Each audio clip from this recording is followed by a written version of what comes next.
Doomed to Repeat is a Delta Green actual play podcast with violent themes and adult language. Listener discretion is advised. Hello, and welcome back to Arc 3 of our Delta Green campaign titled Doomed to Repeat. I'm Sergio, your handler. I'm Lev, and I play Agent Tuck.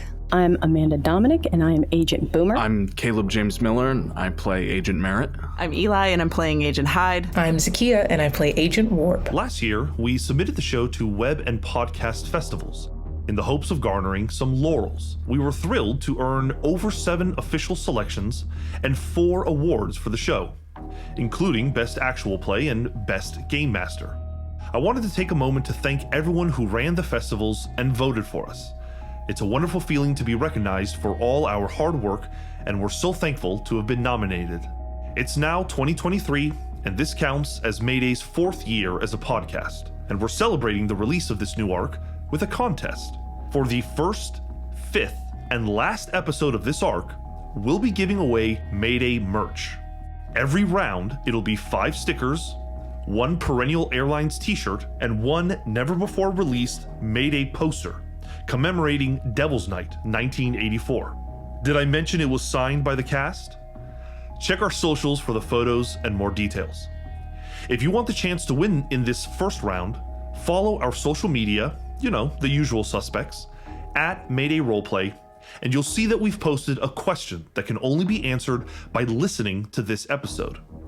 Email us what you think the answer is at maydayroleplay7@gmail.com and get it into us before November 24th, or the release of episode 23, the sequel to this episode.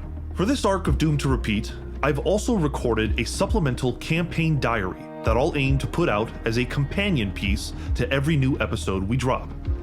There, I'll discuss my plans for the sessions, the overall campaign, and some of the challenges in prepping and running the game.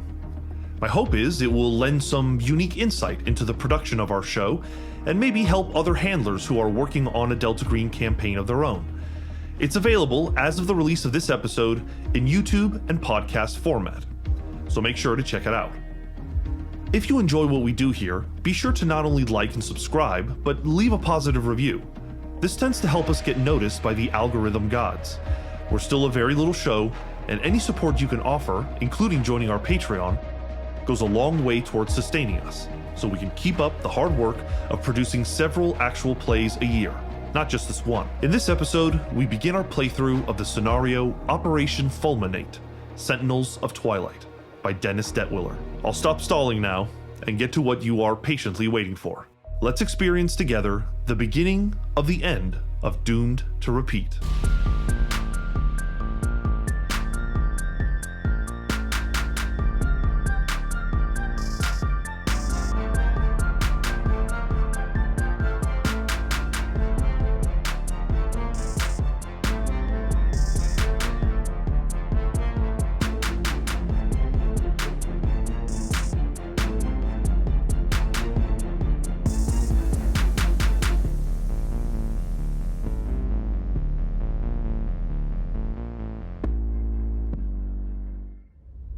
It is Wednesday, September 30th, 2020. The first year of the COVID-19 pandemic is coming, finally, to a close. And so too, it seems, is the patience of most Americans. The presidential elections are ramping up, and the country seems ready to tear itself apart. Any chance at a unified front against the disease has been thrown out, as masking policies vary wildly between states.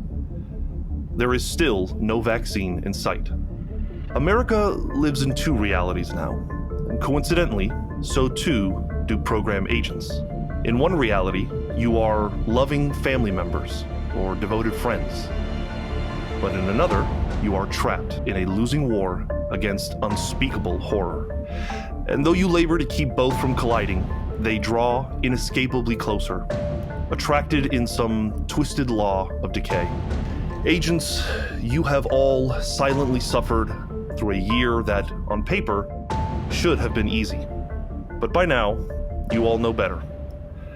This job is not meant to be fulfilling. It is meant to be survived. You catch yourself sleepless at night sometimes, wondering, what does survival even look like? Is it escape to some exotic country? Buy a new alias and live anonymously ever after? Maybe you could for a while. But OPSEC demands we maintain our silence or we become the mission. Is it returning to the fold? If they'd only give you a chance. Accept the Faustian bargain that you made a long time ago. A promise to maintain a conspiracy bigger than any of you. You could climb up the ladder like Mallory, or you can be safe from the field, but dying from the exposure. And there's always the example of Deborah Constance, fractured and imprisoned. You've come to realize that survival is really just delaying the inevitable. But it is better than death, which is why you wait for the call. Because you know, deep down, it's coming. Boomer. Yes. Last we left you, you were offered a deal by March Technologies. A deal for exclusivity on your algorithm.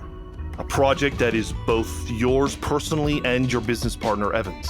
Thornbill and the lawyers have just left your office, leaving behind a contract for you to review.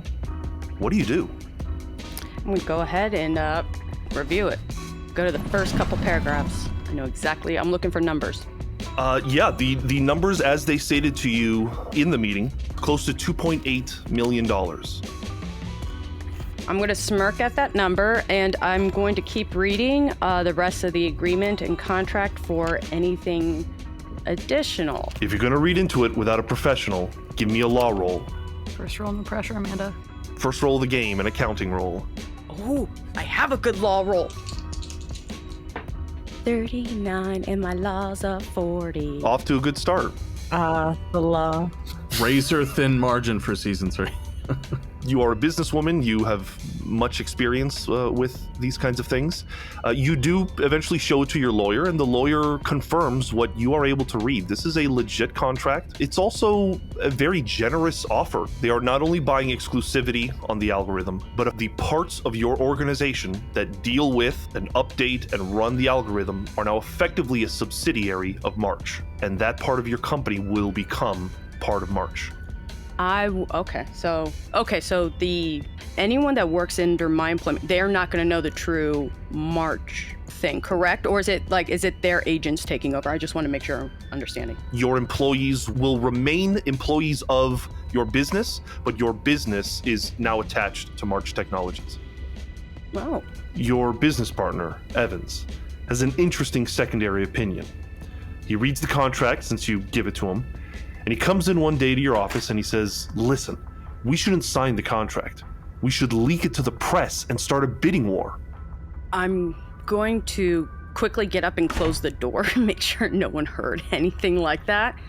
Sit him down and be like, that is a good idea. The issue that happened is, do you remember when I was traveling out of the office for a little bit trying to lock this down? Yeah, a couple months ago.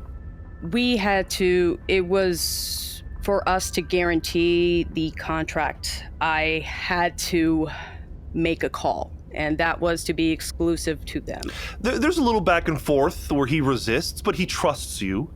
So, Agent Boomer, are you going to take the contract?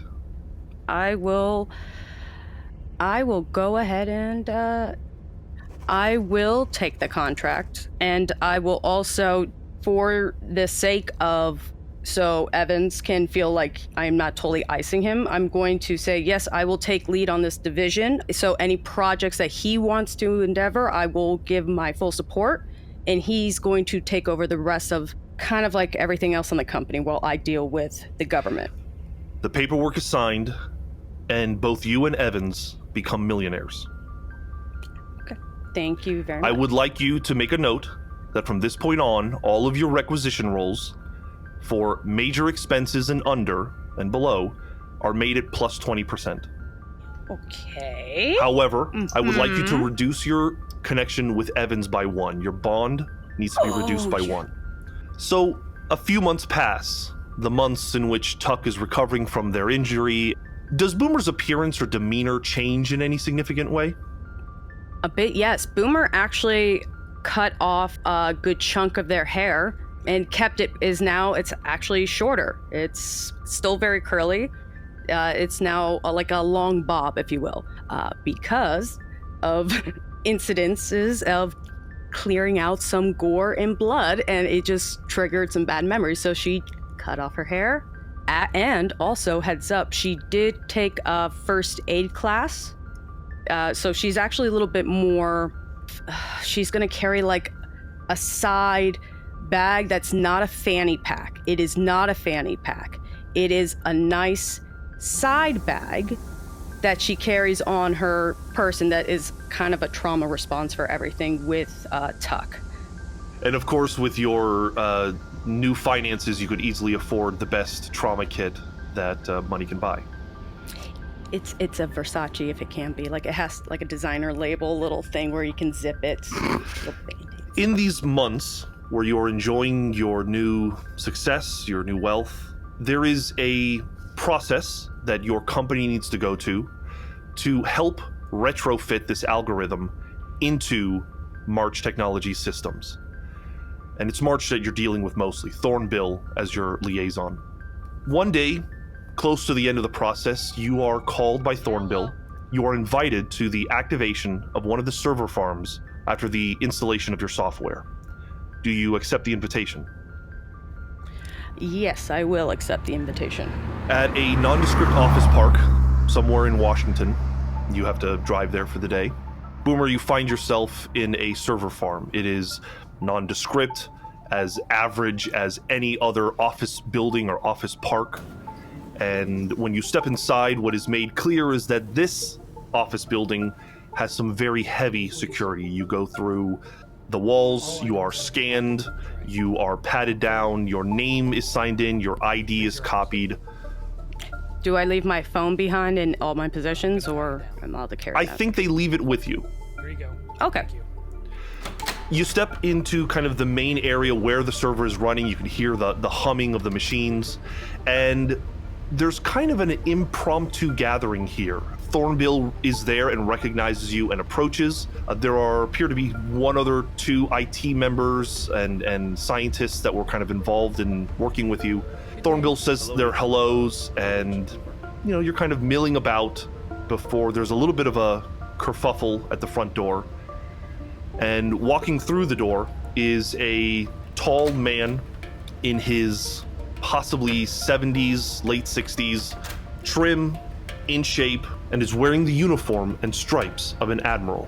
With him is a shorter, dark-skinned woman with short cropped hair and seems to be either an assistant or maybe a fellow intelligence officer of some kind. Thornbill introduces the two of you and mentions that this is Admiral Gates. He is part of D2, the intelligence branch of the program. He approaches you, he puts out his big hand, shakes your hand. He says to you, your work is going to ensure our superiority in the 21st century. I'm happy to hear that. Beside him is, again, this kind of unassuming woman. He introduces her as Intelligence Officer April Crumpton. As I described, short, mostly graying hair, slumped shoulders, a little overweight, a little disconnected from the whole scene. She doesn't really look you in the eye, she doesn't really talk very much, and kind of as everyone begins to gather and talk, she almost sort of fades into the background where you'll notice, oh yeah, she's right behind the Admiral as they walk around. And the group is given a sort of brief tour of the facility, showing off the security, etc. It seems like Admiral Gates is concerned with this. Kind of like a millisecond where I might get like April's attention. I will kind of lean in and be like, Miss Crumpton, what are your thoughts on my program? It seems like she is struggling to hold a conversation even with one person. And what she is able to kind of squeeze out is good code. Very good code. I'm happy you think so. My side bag, there is like with I have like a little mint candy. I will just go like hand it out and see if I will take it. I'll be very respectful, distance, not really touch. Where the charm of Boomer works with the average person, and something like a nice gesture of handing out candy works easily most of the time, there's something guarded about April, and she doesn't seem upset by the offer, but just politely declines the gesture. When the tour is over, Admiral Gates and Intelligence Officer Crumpton leave, and Thornbill comes over to you and says, I saw you speaking to April Crumpton. Well, from my gathering, she was probably the smartest person in the room, and that's including me, hence why I wanted to talk to her. You've got a good eye for talent, because you're right. She's kind of infamous around here. Some circles know her as Agent Andrea, and she infamously built the database that your algorithm is currently encrypting. You wouldn't think it. Oh, no, I could tell instantly. You know why? Why? Because she was listening to the numbers. To us, that's nothing, but to her, it's like a music. I know people like that. I used to work with them. I hire a lot. Thornbill ends the conversation by saying, good work, Boomer. This is good for both for you and for March. You know what? The way I see it is, if we can just keep it working, if it's not a problem, it's all gravy, baby.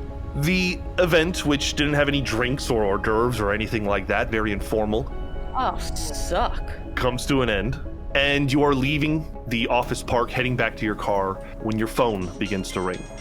And it's Tuck. What do?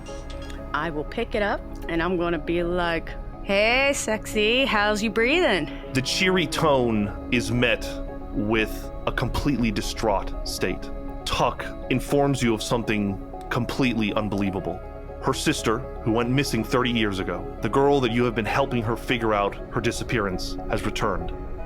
I'm gonna just puñeta, puñeta, puñeta, puñeta. I'm just gonna be like kind of frazzled. She's in Yosemite, and Tuck is on her way to pick her up. She informs you that she's going to call the others.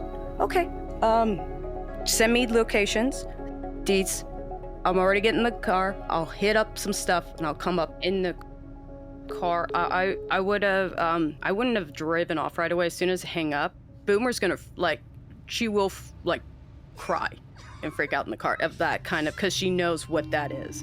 But on that phone, it's like, okay. And as soon as she does that, she's gonna break down in that car. Agent Boomer, I want to remind you as you hang up with Tuck that your heart is racing, and you are reminded that it is only these people, Tuck, Hyde, Merritt, Samael, and Warp, who bring this kind of strange feeling that when they call, you're both excited to hear from them and terrified. You make the preparations, and you leave as soon as you can. Agent Merritt. Yeah.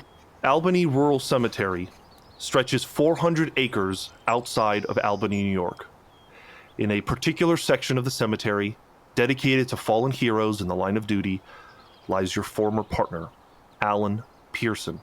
You, Miranda, his former wife, and Gordy, his son, stand over his grave. A few months have passed. Has Merritt's appearance or demeanor changed in any way?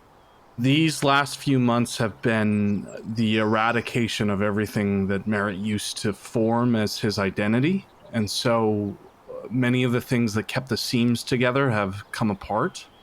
And he's frayed at the edges. He is haggard, dark circles about his eyes. He looks a lot gaunter and a lot older than he should at his age. He is wearing some 5 o'clock shadow that is unlike him, and his hair has grown to an unnatural length that Miranda has said she enjoys, but he can't stand to look at in the mirror.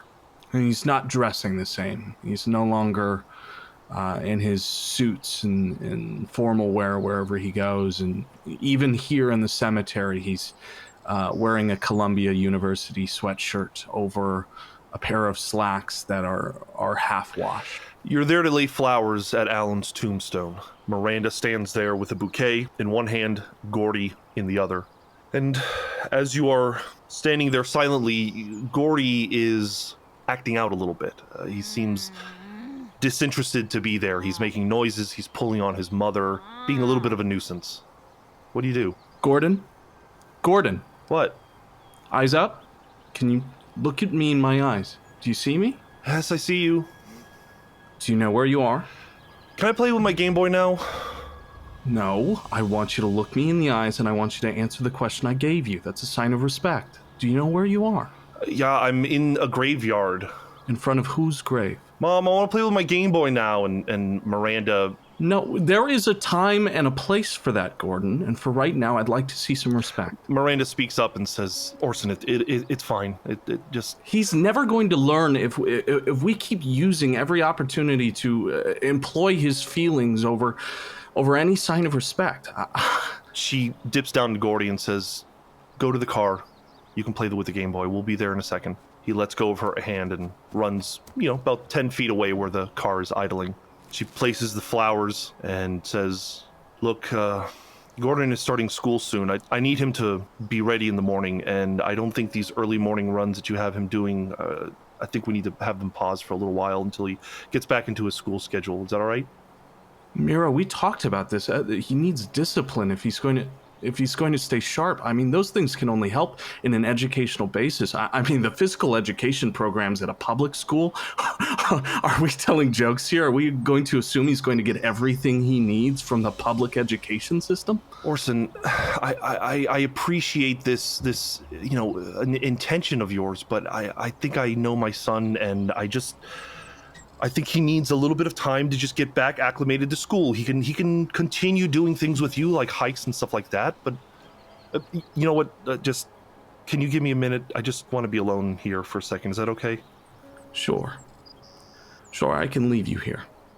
Fine, but this conversation needs to continue, because if you're not careful, he's going to grow up into someone that believes that every answer can be soft. It's just not true in a world like this. The brisk wind blows past you, and you go by the car. Eventually she seems to have her piece at the tombstone and makes it back to the car. Do you spend any time at the tombstone alone? I think I do take a walk up to Alan's grave, and rather than flowers, he leaves like a Dunkin' Donuts coffee cup with the heat sleeve still on, and it's signed for Alan's name, and he leaves it there squarely at the center of the gravestone. He takes a few steps back, and he smooths out his sweatshirt the most he can to seem formal, and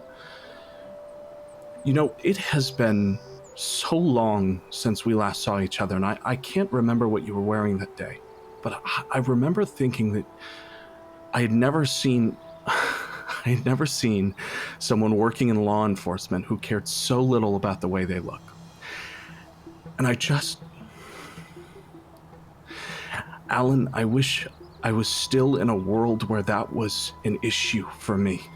I wish there was a world where the biggest questions were not what I'm going through now. And I wish you could have come with me. I know what we saw in that forest changed both of us, but God, I wish that you had just been a little more understanding. I wish you could stand right here, because at least when we were standing next to each other, things made sense. And I had answers for things, and I knew who I was supposed to be, and if I didn't, you'd guide me. You'd tell me where to go, because right now I don't know where the fuck I am, and I'm just hoping that one day you will tell me again. And there was radio silence. And I just hope that whatever you are now, you can forgive me.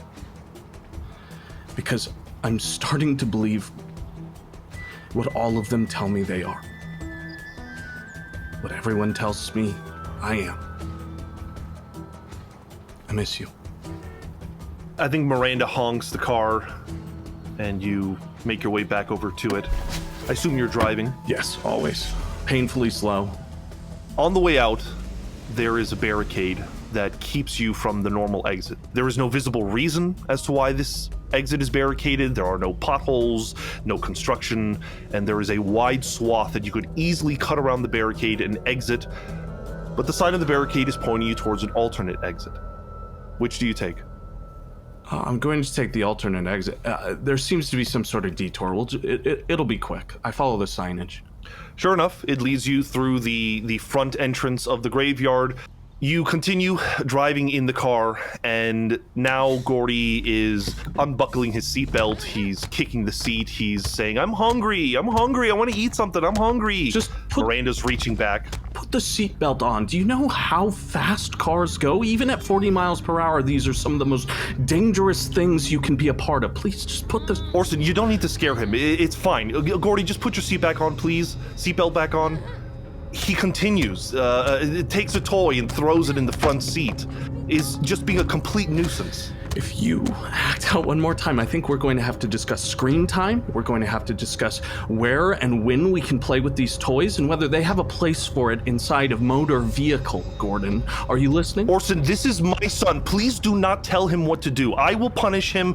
Please. What? Before you can respond, you realize that you are about to miss the exit on the highway. You can either make a drastic move right now, or you're going to miss it. Do you risk the chance, or do you follow the rules of the road? I follow the rules of the road. There's children in the car. He doesn't have a seatbelt on. I'm going to slow down even more and take the exit. Miranda asks if we can stop for food. Stop for food? Whoa. Where? We're not even close to the house. It's going to take me a half hour to cook something. Let's just find a grocery store or something. I just want to get him a sandwich. Sure, a sandwich. Yes, pump him full of that. Yes, absolutely. And I'll pull off and drive towards the nearest grocery store. You do that, and as you are walking into the grocery store, your cell phone rings, and it's Tuck's number. What do you do? What? Excuse me. 1 second, Miranda. I'll catch up. And I go into, like, the restroom of the Target we're in or whatever. I get into the last stall farthest from the door. And I answer the call.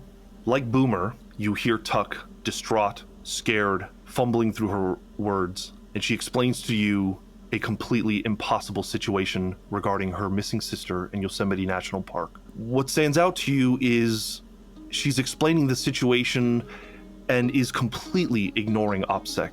She mentions calling all the other agents and how she's got to get off the phone, but if you could please find her in Yosemite, could you assist? Listen, I will be right there, but we should modify language. Do you hear yourself? You need to be careful because you don't know. Do you know what's at stake here when we're talking about what we're talking about? Of course I fucking know what's at stake here. Thank you for the reminder, though. I just want you to breathe. I want you to take a few seconds and remember protocol. Because the wrong protocol means the wrong person is listening. I know, you're right. That was a genuine thank you, not a sarcastic one. Of course. And this is a genuine caution, not one done out of superiority. I'm going to be there. I will be on a plane the first I can, probably a red-eye tonight if I can make one. But you need to keep it together for you and for her. Rue's coming. What? You think my long-lost sister's gonna show up and my wife isn't gonna... I'm thinking that you're putting your entire world in one place. I'm very aware of that. But I couldn't convince her not to, so... Okay.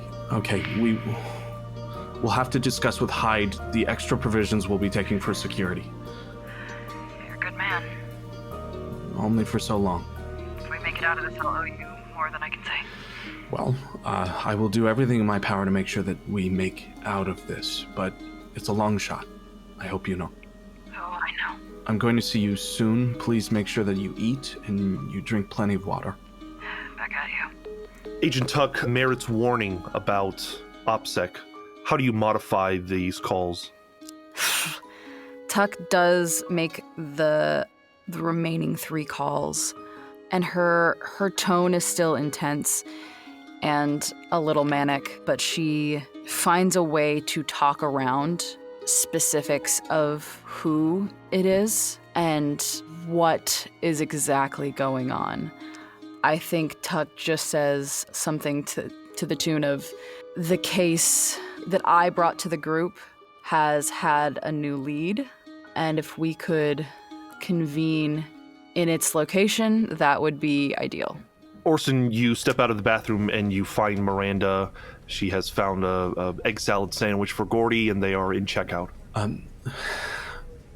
Miranda, I think that what you were saying about the runs before school, the hikes after school, the food, the discipline, all of it. I understand where you're coming from, and I think that maybe you're right. Maybe that this is all becoming a little too much. Maybe we became domestic far sooner than we had any intentions to, because we're going through something that cannot be explained. The grief cannot be explained really in any certain terms. I'm thinking maybe that you and I need to take some space while you reevaluate whether this is something that you want. No? Orson, are you breaking up with me in the middle of a target? No, not breaking up. No, I just think that maybe some space, maybe some understanding that I am maybe not the best influence on the boy and his egg salad sandwich. Maybe if I were farther removed and I wasn't sleeping in your study, that maybe you'd like me more.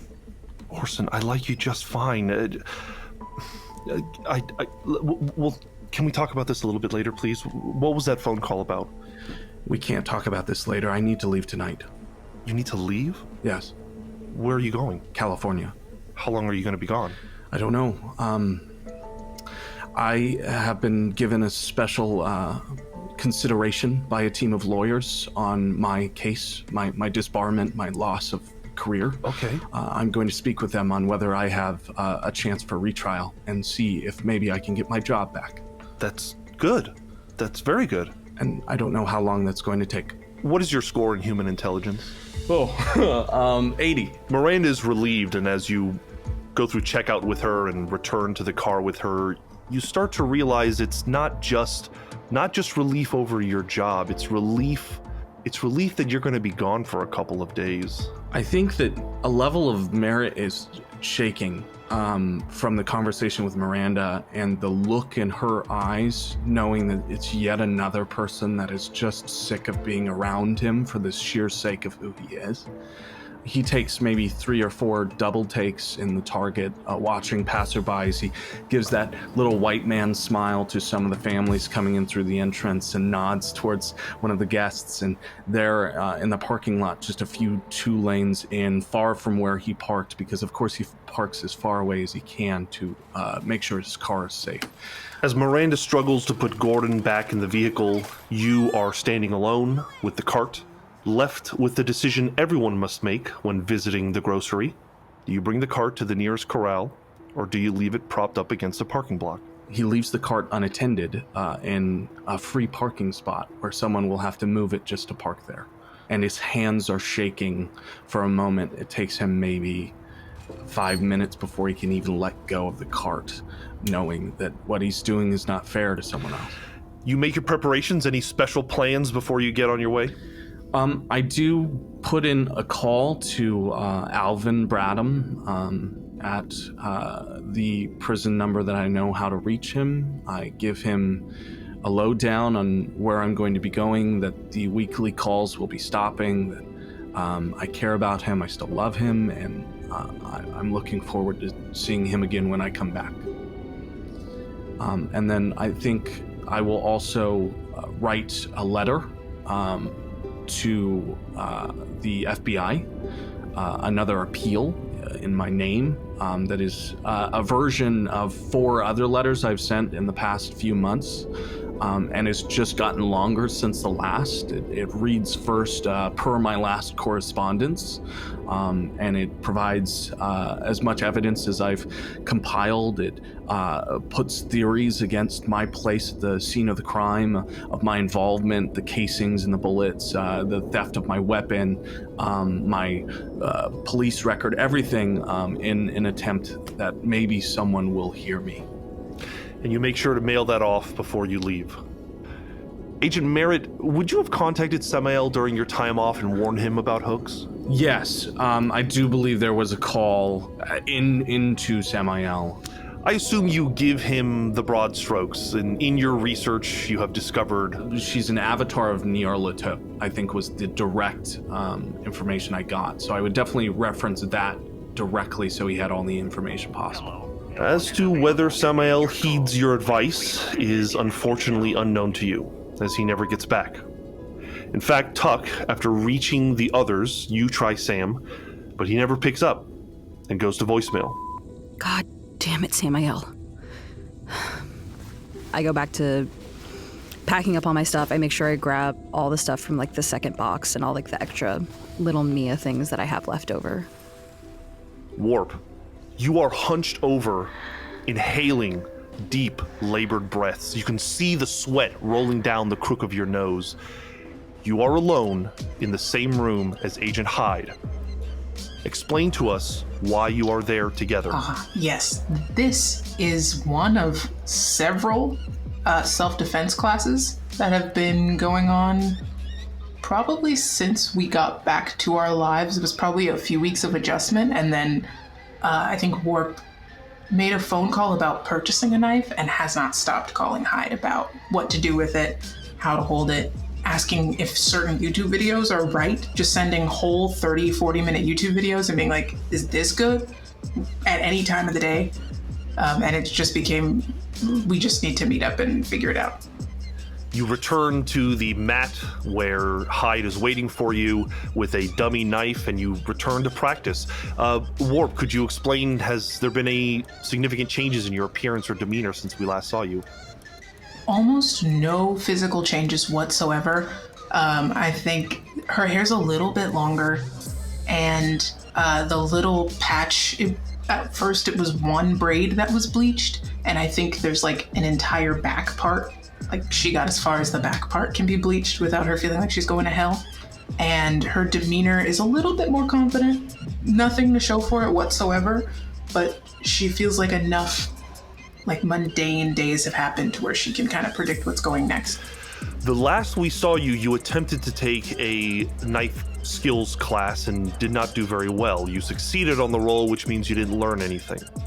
Because you have asked Hyde specifically for help, I will allow you to roll a d10. You can add that to your melee score, as Hyde is showing you precisely how to inflict as much damage as quickly as possible. That's a 4. Hyde, give us an update on yourself. Have you changed in your appearance or demeanor at all? I mean, Hyde definitely has stayed fit and probably is even more fitter because they have more time. Even though they have brown skin, they seem like they've been outside more often, so they've got like a level of sun to their skin. They have their hair's a little bit shorter. They're they adopted a undercut while they're in the middle of the suspension because it's definitely out of regulations, but they don't really care. But it's enough to keep a ponytail at the top. She's standing on the mat. Other than that, Hyde is pretty much the same, though the poly tattoo that she has this really red, like jagged cut across of it from where Warp knifed them. It's pretty much healed, but it's in that angry scar phase where it's just like red, but Hyde doesn't seem to be minding it. For shits and giggles, let's have you both make a contested melee roll and let's see how you do. Beautiful. Come on, Warpy. That's a success with a 29. That's a success with a 28. Oh. The highest score wins, so though Hyde is able to, in the end, kind of pin you or place their knife close enough to indicate that the bout is over, you put up a hell of a fight, Warp. She has taught you well, and she has taught you how to be lethal. Good. See what you did in the box? You stayed in the box. You didn't go too far. No hard swings. That was, I feel so good. Oh, incredible. But remember, you're only using this for self-defense. There's no reason for you to be going out and knifing people. Of course not. But, I mean, at the same time, many people have come in here to knife me, so... What are you talking about? No, I'm talking about the man that... There was a breaking and entering a while ago, don't worry about it. And won't happen again, because I almost defeated a whole military person. So I feel good about it. Well, as long as you keep up with it, you should be fine. Hyde, you can hear your cell phone buzzing from your backpack. Oh, hold on. I go dig through the bag, and I pull it out. It's Tuck. Hello? You are given a impossible story and a request to please come and help. The Warp's here. I put that on speaker. Oh, Warp. Hi, I was gonna call you next.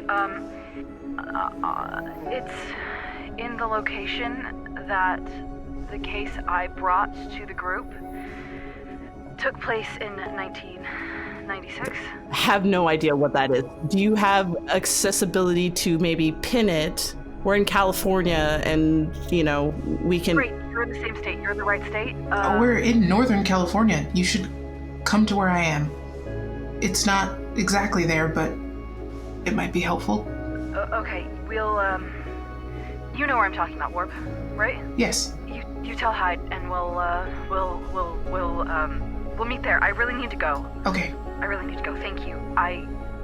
Thank you. All right. Hang up. So what is that all about? We need to go to Yosemite.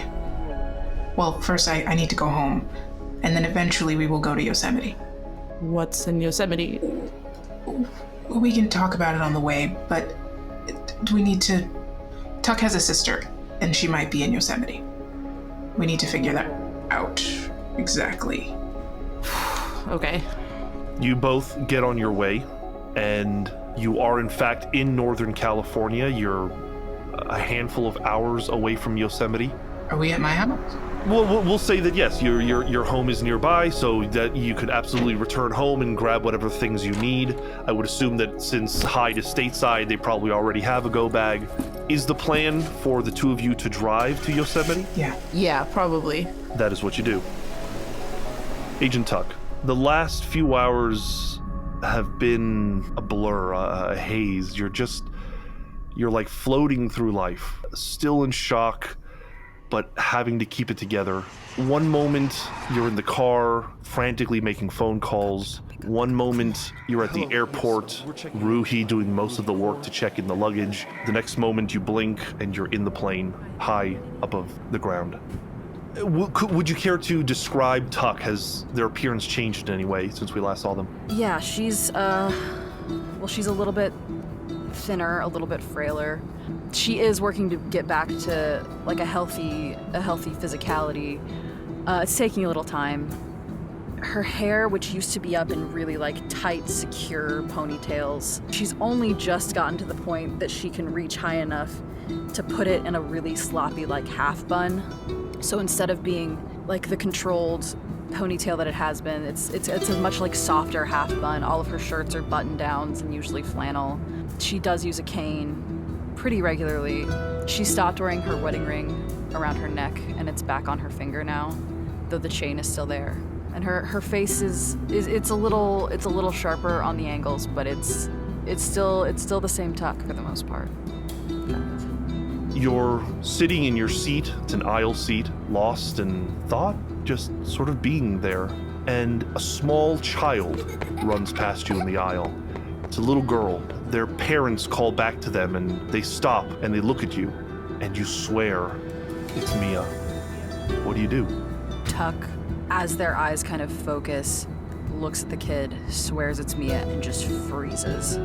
The child notices you staring, and their face just sort of stops being Mia, and for a moment you realize it's just a little blonde girl, and she runs off back towards her parents.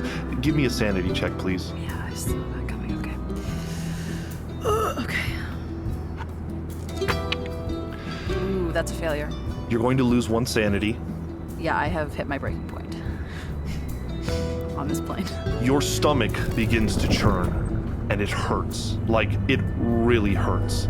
You start feeling nauseous, and you look up to see that the bathroom light is green. What do? I immediately get up and just break for the bathroom. I don't think it's even, like, subtle at this point. Ruhi is asleep beside you and doesn't even notice that you get up, but you race into the bathroom, close the door, and lock it. Tuck, the pain has shifted into a kind of warmth, as if your whole body is about to light on fire. And you look in the mirror of the bathroom and you can see that there are blue veins growing and riding up the side of your neck and into your cheeks. You are about to scream when you are flooded with a wave of euphoria. There is this snap into reality, a kind of clarity that you have not had in months. All of the medication and the pain and the confusion and the anger and the frustration, all of that just washes away. and you are the most clear-headed that you have been in the last 48 hours. Time almost seems to slow. You are staring back at yourself in the mirror, and the Tuck on the other side of that mirror leans in and says, "You are going to California to bring back your sister. You will succeed, and anything or anyone that stands in your way will be met with ruin." The euphoria subsides, as do the blue veins. They recede into your neck, and you return to yourself. Tuck, please roll a d10. A 2. You may add that to your constitution score permanently. What? Incredible. That means my health goes up by 1. What is your current constitution score? 8 now.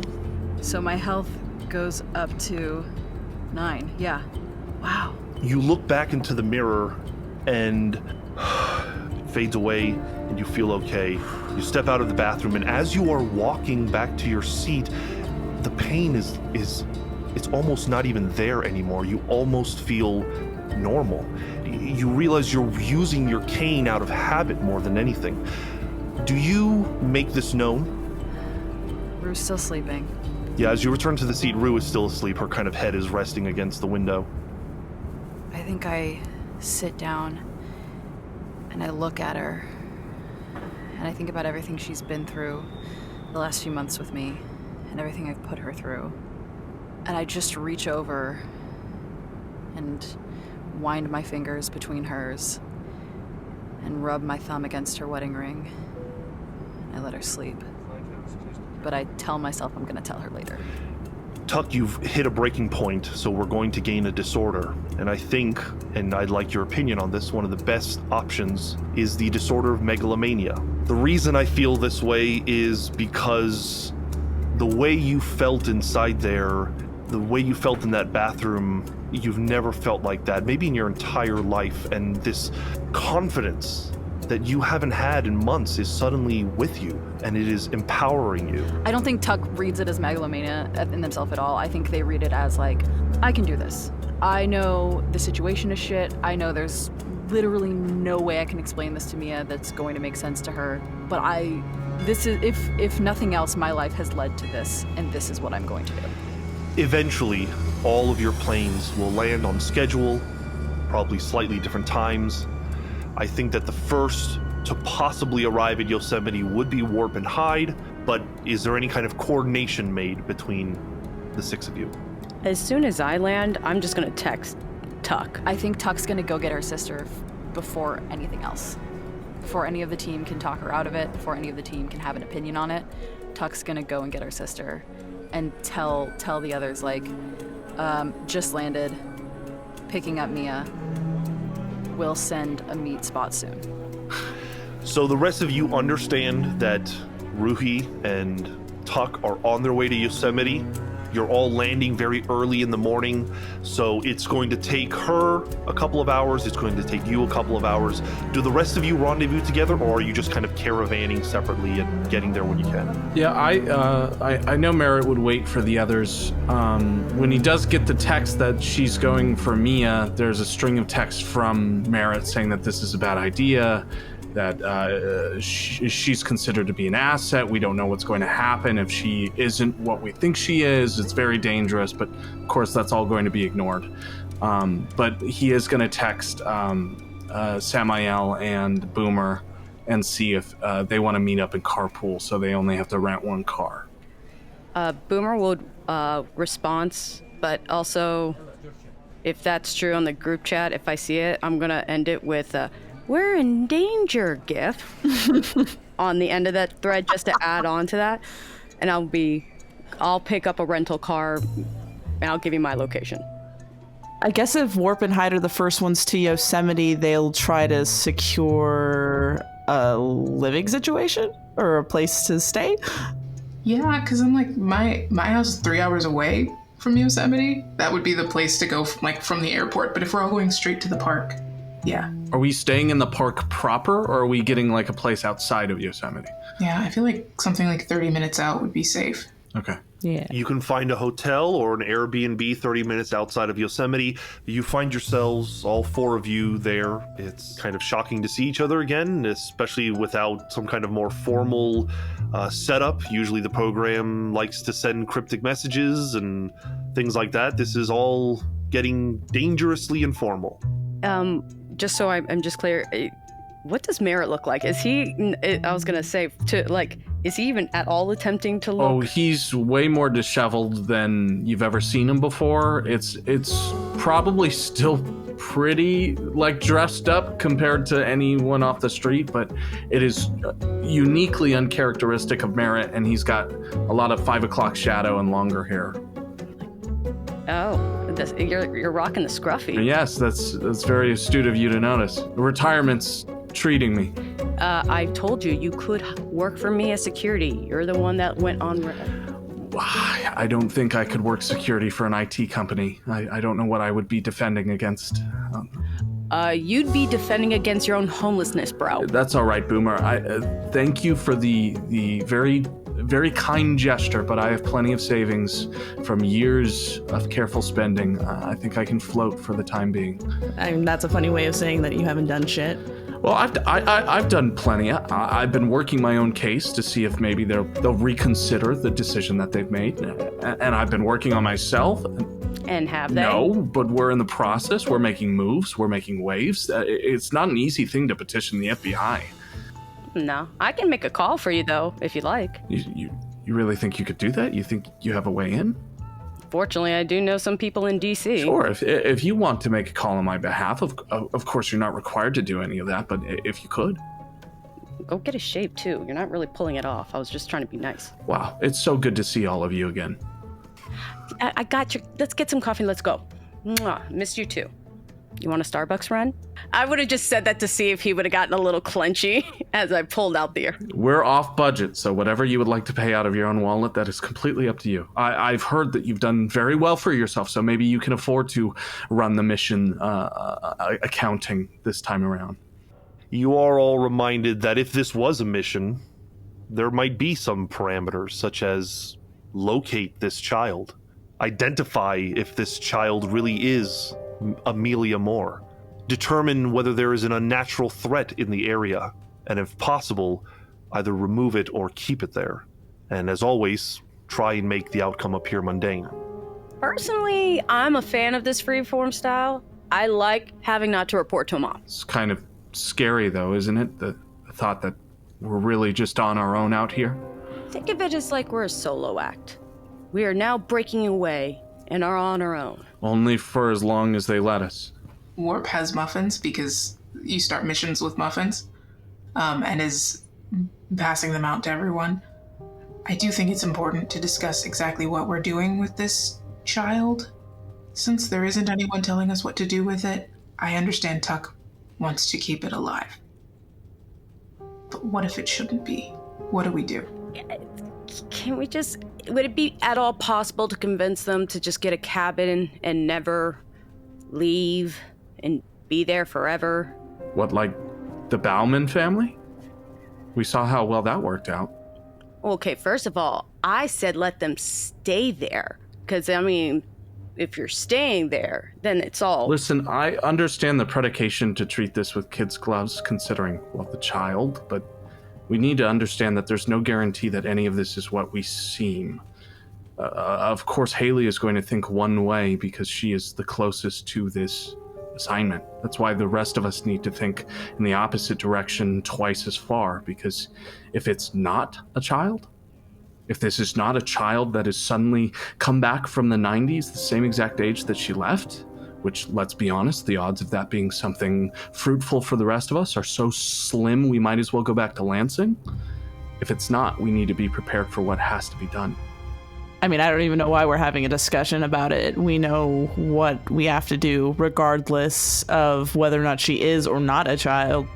She just popped out of nowhere. So, that's got to be addressed. Look, we don't have a handler, so we don't need to do a damn Just thing. because we don't have a handler doesn't mean that we just don't abide by the rules and regulations of, like, understanding that this shit exists in the world. Right. Yes and no to all of that, because if it is in fact a demon child or Skeletor child or something of that nature. Skeletor child? Yes. You're not just going to call the next of kin if the child is only made of bones.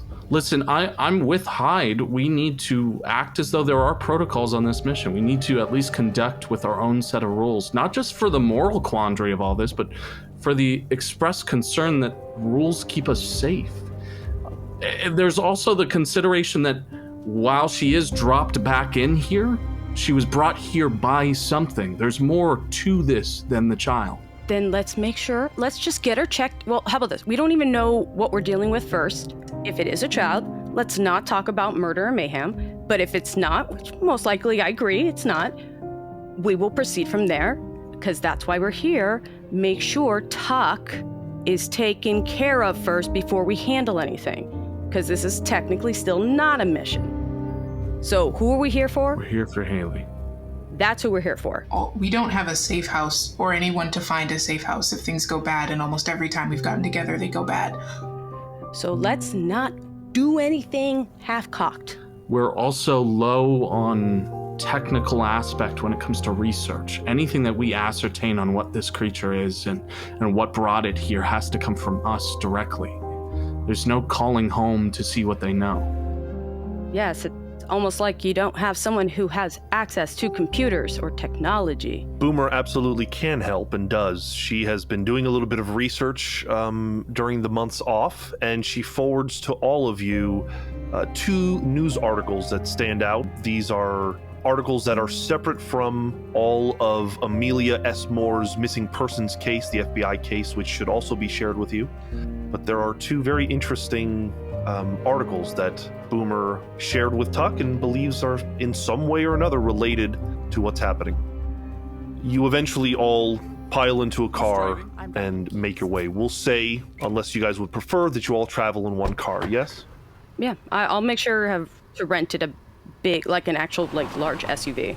Your journey begins with a several-hour drive through the grapevine of Northern California. The highways turn into winding roads that lead through lush green forests, with the occasional glimpse of a river or a stream.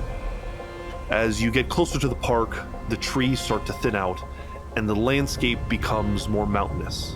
The road starts to climb, and you encounter switchbacks and hairpins as you ascend the Sierra Nevada mountains. The higher you go, the more dramatic the views become. Eventually, you are surrounded by towering granite cliffs, and you might even catch a glimpse of a waterfall, or 2, or 3 in the distance. I cannot stress enough how impressive and majestic Yosemite National Park is. It is the summer, so it is hot, it is humid, and the buzzing of insects is always audible. As you enter the park, you pass through the front gate.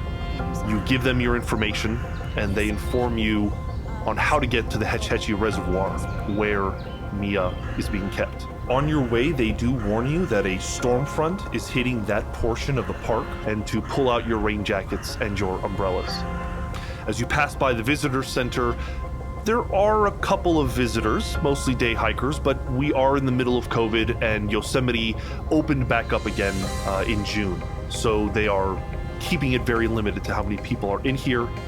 As you continue driving, you are greeted with some of the most iconic and breathtaking views that you can find in the park. There is El Capitan and Half Dome, as well as other granite formations like Cathedral Rocks, Royal Arches, and Cloud's Rest. The road takes you through various valleys and meadows, such as Yosemite Valley, Mariposa Grove, and Tulum Meadows. It takes an hour once you reach the park just to get to the Hetch Hetchy Reservoir. This place is enormous. You're deep into the land when you notice that your cell phones are no longer working, and it's just you and the occasional deer or squirrel that you might catch along the road. And you do see them. The lack of people has attracted animals into more of the areas where you might normally see people. Eventually, you do reach the northern portion of the park and the Hetch Hetchy reservoir. And here, the weather does begin to change. It's cloudy and clearly threatening to rain. The sun is blocked by dark clouds, and you can see rain hitting some of the mountains. As you enter the storm, the mood begins to change, and from this idyllic scenery, we enter a kind of dark, somber place. Eventually, you reach the Rancheria Falls Ranger Station, where Mia's being kept. The station is 2 levels, with enough space between it and the tree line to fit a helicopter or maybe half a dozen cars. There is a radio tower on the side of the building, and a pole which seems to be running power from the O'Shaughnessy Dam that is to the northwest. If you listen closely, you could hear the dam in the distance. It's about a half a mile away. But once you all pull up, and we'll start with Tuck first, it begins raining. We'll say about 10 minutes after Tuck arrives, the rest of the group arrives. So, Tuck, you arrive first. It is a kind of very light sprinkle of rain once you get here. What do you do? I think I reach over and squeeze Rue's hand. Are you ready? We got this, okay? It's gonna be okay. Yeah, it will. I feel ready. I actually feel like better than I have in a long time. That's good. Good. I'm here for you, okay? I love you. I love you. You're amazing. We're gonna be amazing. This is gonna be amazing. It's maybe not the way that we thought we were going to raise a kid, but, you know. There's a pause from her, but she almost kind of ignores the comment and grabs an umbrella and steps out of the car. Tuck grabs a second little messenger bag that's, only partially full and slings it over her shoulder and gets out. You step out, and as you are walking towards the building, a woman steps out onto the porch. There is about a 20-foot porch there, and windows, lights coming out of it. It is dark here, so a lot of lights are on inside and on the porch. This woman is dressed as a ranger in green and khaki fatigues. Seems to be of Spanish, possibly native descent, and she's wearing a poncho covering her head and her body, and she comes running out to you in the rain, and she says, hi, can I help you guys? I'm Haley Moore. You called me about the child you found. Yes. Oh my God. Yes. Hello. My name is Tamika. I am the ranger that found Mia. I think we spoke on the phone. Thank you. Yes. Please come inside. And she gestures for you to come inside the building. It's small and it's tight, but it is a working ranger station. You can see that the windows that face the porch are kind of built like a kiosk window where you can raise some wooden slats, and if hikers want, they can come up and ask questions of the rangers. The inside is cozy and warm. There are blankets on chairs, and on the floor are rugs, elk antlers on the wall.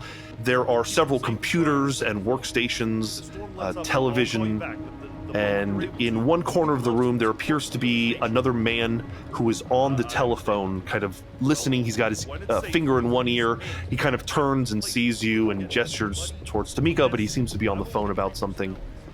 The second Tuck steps inside, her head is on a swivel, and she is looking for Mia.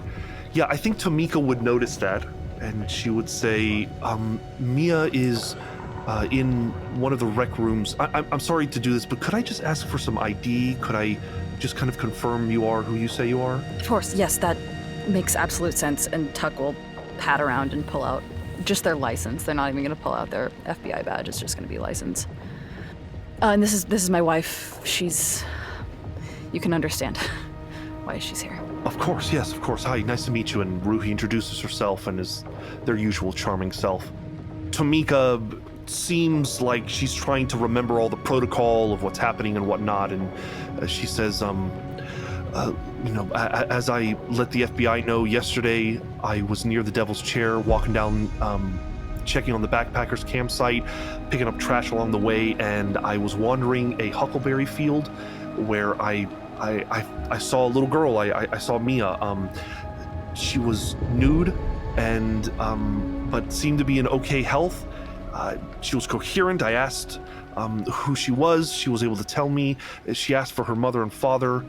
I brought her to this trail station to give a call to her parents. I was able to reach your father. Eventually I got to you, and here we are. I'm sorry. I assume you really want to see her, huh? Yes. Yes, please. Yes, please. She leads you towards the back of the building. There are a couple of rec rooms. There's a little kitchenette area. In this rec room, there's a pool table and chairs, a little stone fireplace. Seems like a place where the rangers can relax and take a load off in between shifts, or whether they're there for an extended period of time. Just before you move into the room, Tomika grabs the door and turns to you and says, the lights are off. She seems to be a little sensitive to the lights, so I turn them off. But she's in there with someone from the CMC. Being an FBI agent, recognize the CMC. It is the Center for Missing Children. It is an organization that is a nonprofit that often works with the authorities in helping solve missing children or exploited children's cases. Tuck's just nodding along, trying to get her to stop talking, and desperately wants to push through the door. The door squeaks open. On a couch across from you, maybe a dozen feet, are two people. One of them is an older gentleman, dark skin, looks to be in his 70s, bald on top, short gray hair around. He's got a gray mustache, and he is dressed in business casual. He's got a shirt and tie, slacks, and he seems to be engaging with a little girl that looks exactly like Mia. He notices you, she notices you. She kind of goes to drawing on a little piece of paper that she has with some crayons, and the gentleman stands and kind of brushes himself. And Tomika says, Joe DeWant, this is Haley Moore. This is she looks at you and says, Mother? Yes. Yeah, that's fine. Joe takes a step back. It seems as if he has an experience with this situation. He knows that every ounce of you just wants to go to her, and so he doesn't impede that. So there is this quiet moment where you are at the threshold. What do you do? Mia? She looks up, locks eyes with you, and then kind of just goes back to drawing. Hey, do you remember how we used to have a safe word? Remember our safe word?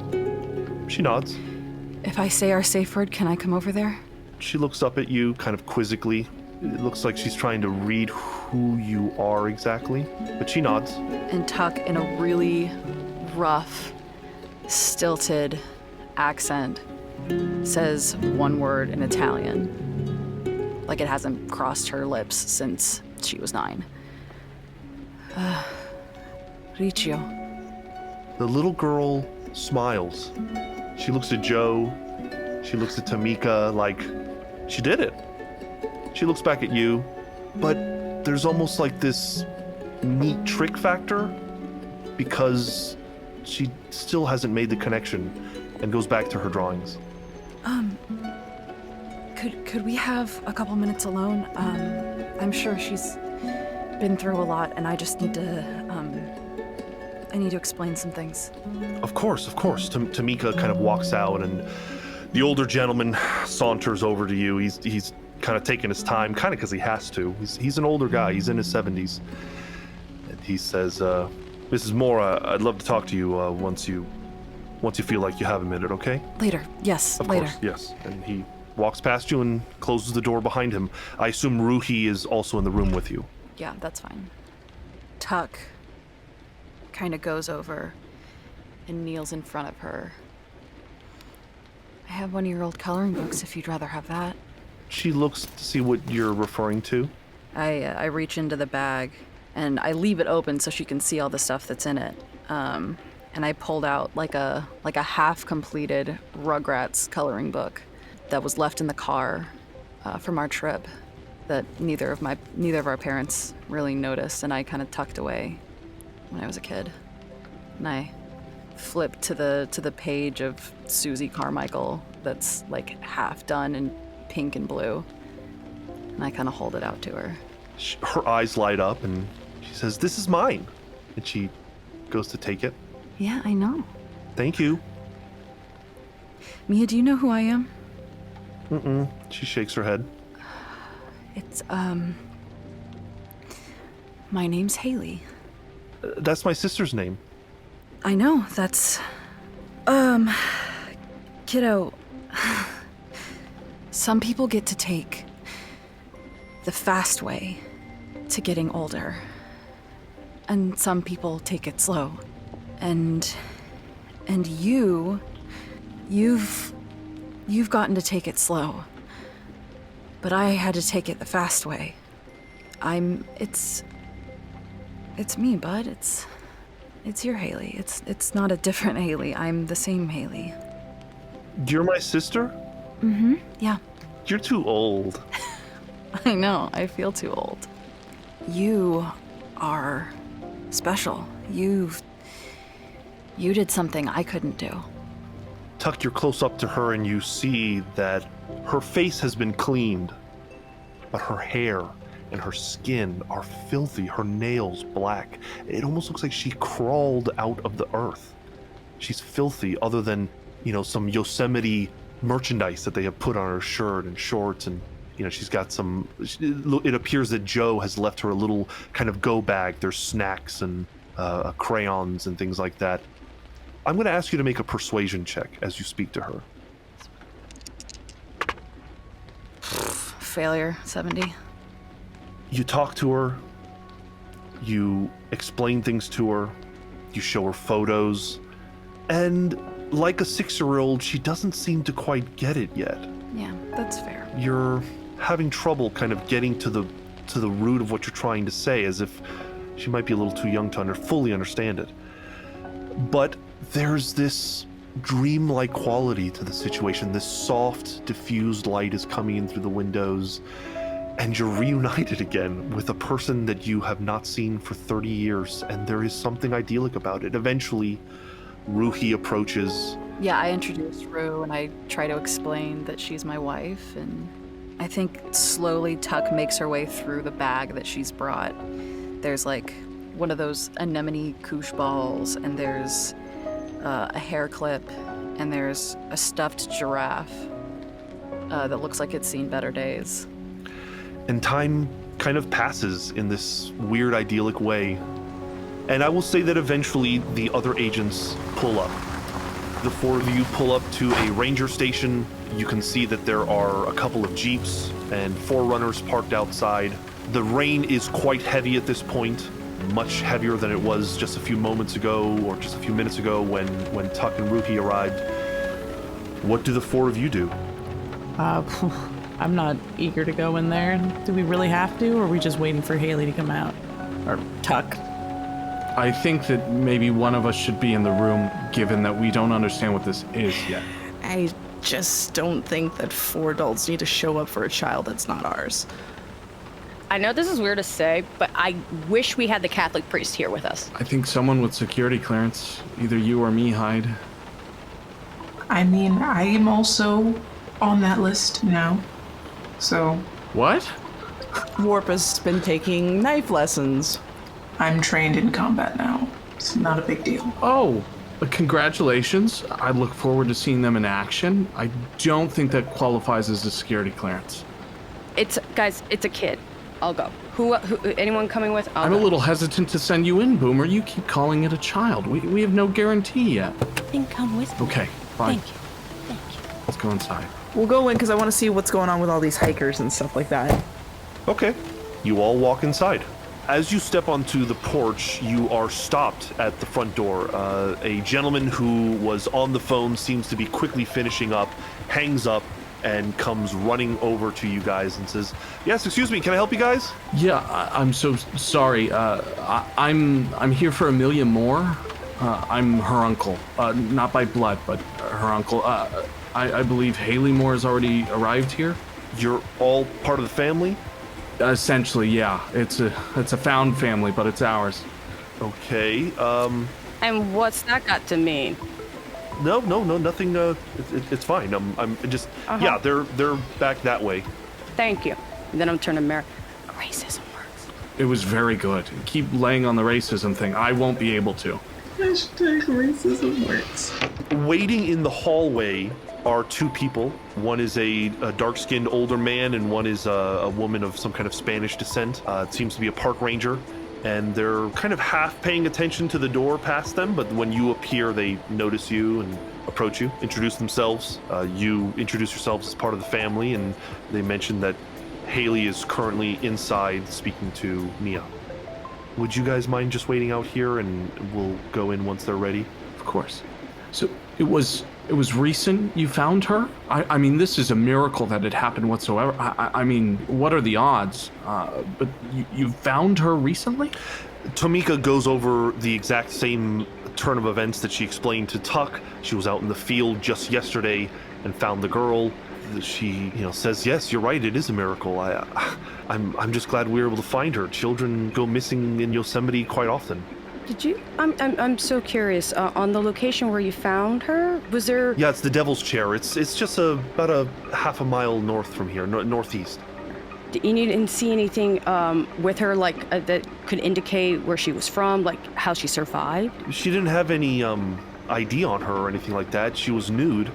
She said her name was Amelia Moore, and I came back, I checked the records, and sure enough, that was a name that was missing. It was a little odd of the time frame, so I did contact the local FBI, someone in San Francisco, and then they sent Joe, and she introduces Joe DeWant, and he puts his hand out to anybody that'll shake it, and Joe kind of takes over the conversation, explaining that he's part of the CMC, the Center for Missing Children, and that he typically is here to assist with any legal questions. The CMC often assists family with counseling and legal assistance, navigating the world of law enforcement, and he seems to be going over a little bit of a spiel, but he does say, big family.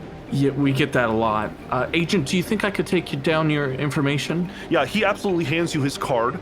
And he actually does not hand you a card from the CMC. He hands you an older business card that says Joe DeWant, Atlanta PD detective, retired.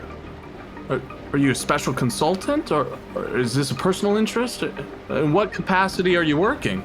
Well, I'm with the CMC. When I retired, I heard about the organization, liked what they were doing. I was involved with a lot of missing children's case in Atlanta, so I took up the job, but the reason I'm here is because I happen to be on this side of the country, and my contact at the FBI asked if I could come check it out. I was close by, so figured it was right up my alley, and when they sent me the paperwork, it was a hell of a case. I figured I'd come and check it out.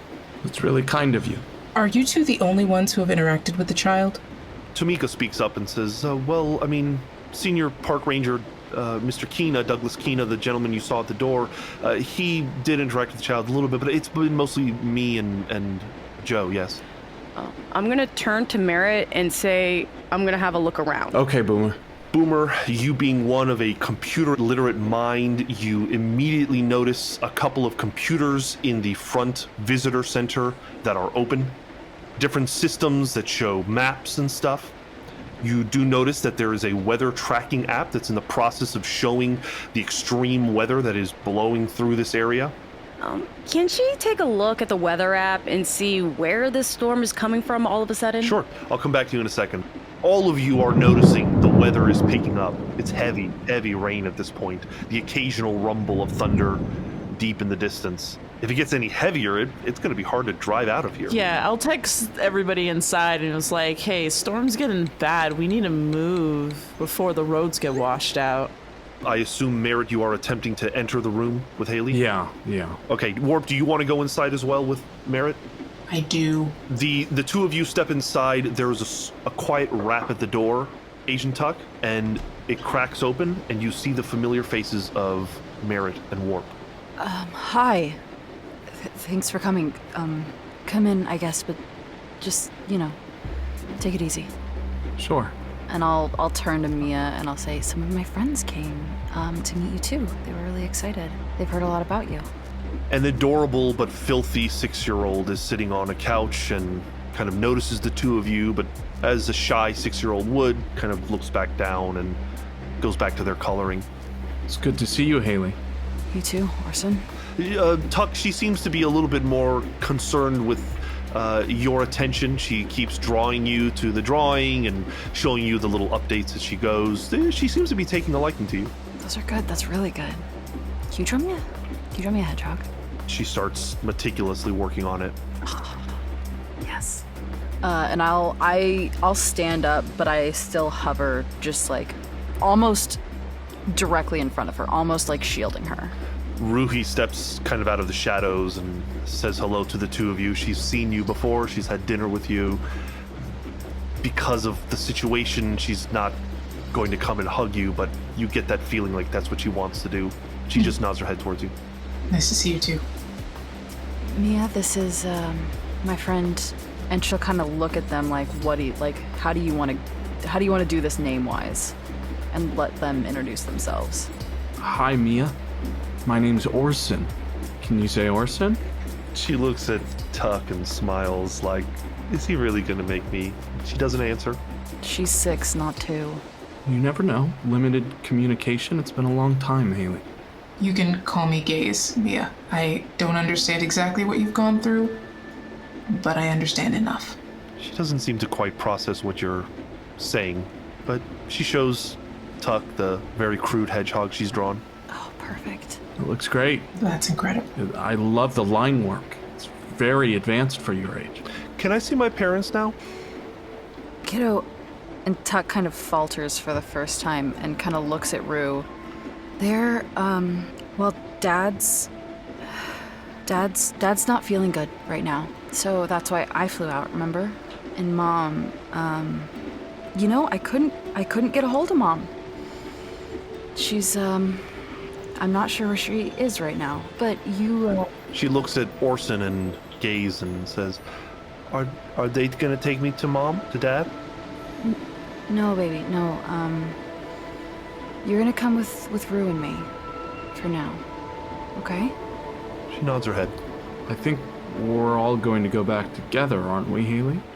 Yeah, yes, we'll all go back together. Good.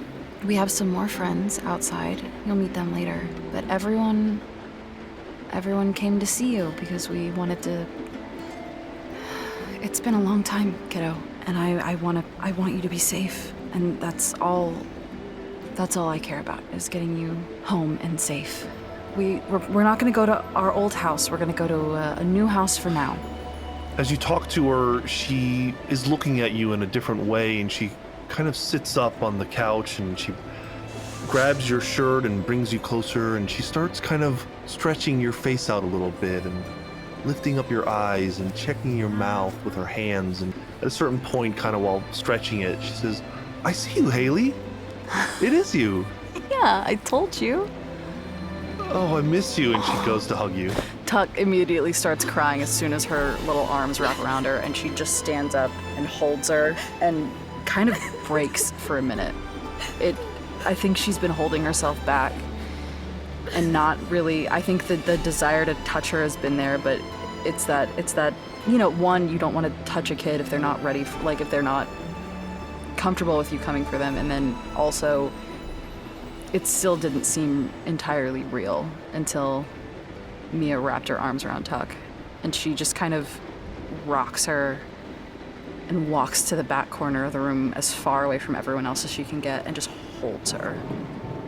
Listen, Haley, Rue, there's a storm brewing and it's becoming really serious, especially for California out there. And if we want to get back to anywhere that we can have a conversation that I think we all need to have, then I think we need to leave now. This is just in the interest of everything being the best capability that we can. Maybe it would be best if you and Mia come in the car with the rest of us. We can send someone else with Rue and drive in the second car. There is a dramatic crack of lightning outside that draws all of your attention, and it's almost as if the rain gets even worse. It is pounding the roof. I feel like we might have missed that chance. At the same time, there is a little bit of a commotion at the entrance. Those of you in the front portion of the visitor center, you witness 10, 15 hikers make their way out of the forest, out of the rain, and into the visitor center. Many are carrying their camping gear. You also notice someone on a four-wheeler, another ranger, a young blonde male who pulls up, jumps out, and runs inside as well. There's now a large group of people in this building, stomping their feet, drying off, and chatting nervously. Agent Boomer, you ignore the crowd and try to extrapolate the data you're reading on the display. It's quite an interesting tale this app is telling you, and I'm going to share it with you now. Yep. Oof. I don't like those colors. You can see the Hetch Hetchy reservoir area, the larger, greater area, which is, many, many dozens of miles. And there appears to be a concentration in this area. And that's probably directly above us. Okay. I'm going to screen cap this. I'll send it in our thread, and I'll be like, sudden change of weather. Nothing looking suspicious here. And then I'll send the pic. Sergio, I have meteorology as a skill. Could I discern if that's like a natural kind of storm system to just be like here? What is your meteorological score? 40%. That's pretty good. Yeah, this is unusual. This is nobody wants to say impossible when it comes to the weather, but it's very, very unusual that a concentration of this kind is in such a small area. This is very strange. And text back, it's not normal. Yeah. In that same moment, Tuck turns to Rue as the storm intensifies and goes, Is this normal? I guess our weather on the East Coast isn't the same as here, but have you heard of spin-up storms like this before? This seems insane. Sure enough, Rue looks at the information and she even kind of pulls up a couple of websites she knows, and yeah, she corroborates this is extremely unusual. It's kind of around that time that the door swings open and the somewhat assertive, obnoxious senior park ranger Douglas Keena steps in and he says, and as he's speaking, there is a crowd of people going up the stairs, up to the second floor, and he says, folks, I'm real sorry, but I just got a storm warning, a flash flood warning. We're going to have to keep you here until this storm subsides. You're welcome to join upstairs. I know that we have a sensitive situation here, but I'll keep you abreast once I know from the trailhead station back by the visitor center whether it's okay to move out. Thank you. I think we'll stay down here. The noise and thank you. We'll stay down here. This is less than ideal. Yep, it's just, I'll turn to Mia though. It's just a storm though. We'll wait it out and then we'll go somewhere else. And I turn to the other two and I say, should we get the rest of the motley crew in here? Sure.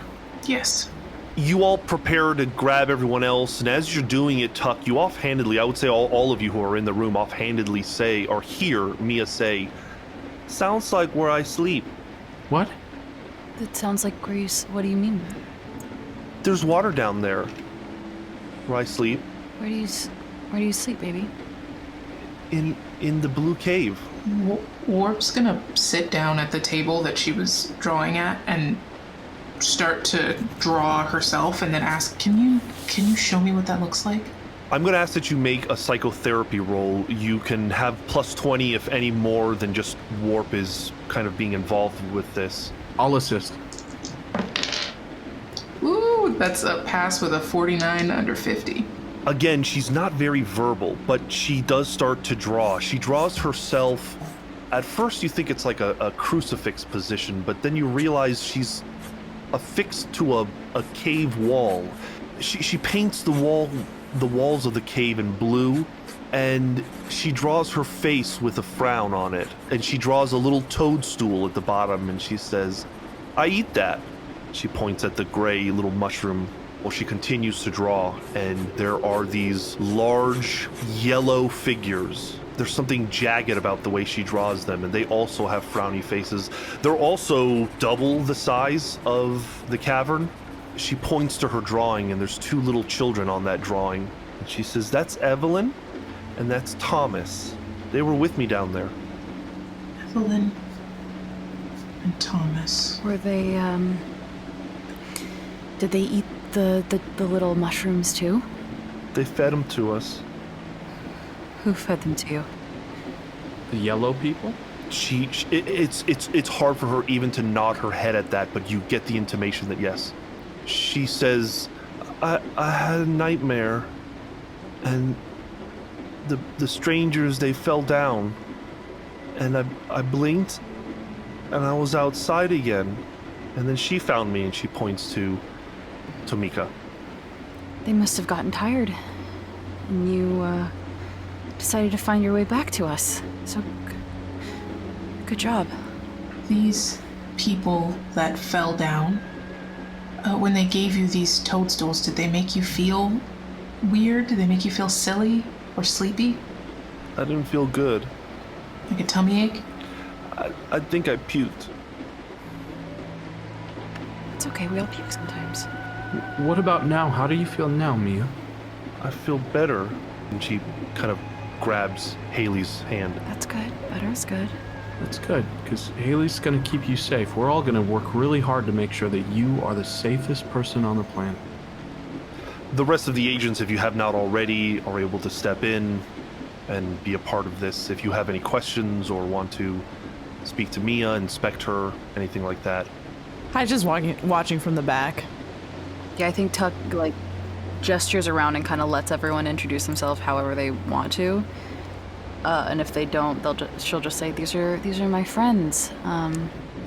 We're all here to keep you safe. That's, Boomer's gonna get down on her, knees next to you and be like, "Hi, Mia. Nice to meet you." She smiles at you. Wow, that's really good art. Can you show me some more? She nods and starts working on something else. I'm gonna kind of be more distracted with, to let Tuck catch everyone else up while I kind of just be like, "Wow, that's great." I kind of slide the drawing of the cave away and hold it up for Hyde and Merritt to see. I go to my phone very quickly and I pull up that Martindale Mummies article, and I'm just gonna peel in enough that I can show the depiction of the mummy. And I go, "Mia, I think I have a drawing that might look a little like those figures you have. Does this look like anything to you?" Mia's gonna make a sanity check. Oh, fuck. Don't break my baby sister.